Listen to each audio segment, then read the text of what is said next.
आज़ादी बचाओ news channel में सभी दर्शकों का स्वागत है। किराएदार को ही मकान बेचने का वादा कर अचानक किया मकान खाली।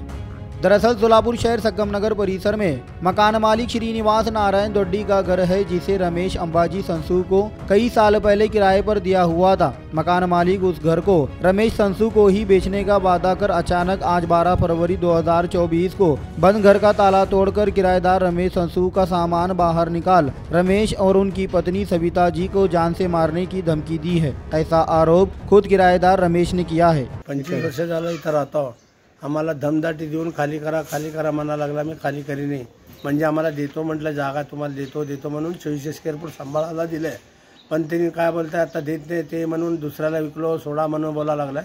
आम्ही असं सोडतो कसं काय हो, तुम्ही देतो म्हटलं, तुम्ही पैसे बी सोडतो म्हणतो तुम्ही, बरोबर कशाला सोडू, आम्हाला देतो म्हणून तर तुम्ही इथं ठेवलं आम्हाला, मग ठेवताना तुम्ही असं काय केलं।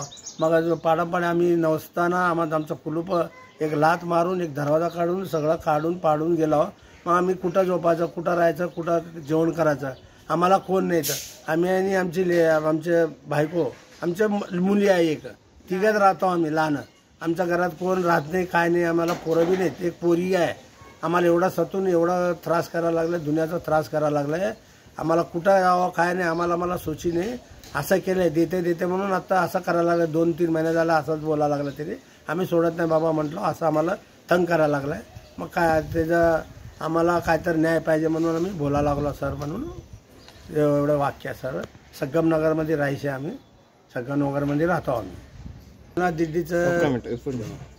दिड्डीचं हे तिने 24 स्क्वेअर फूट होतं, हे जंगल होतं सगळं। श्रीनाथ दिड्डी हे जंगल होतं, जंगलमध्ये त्यांनी काय केलंय, तुम्ही इथं राहा काय तर सांभाळा हे म्हणून आम्हाला 2 घर आम्ही बांधून घेतलं।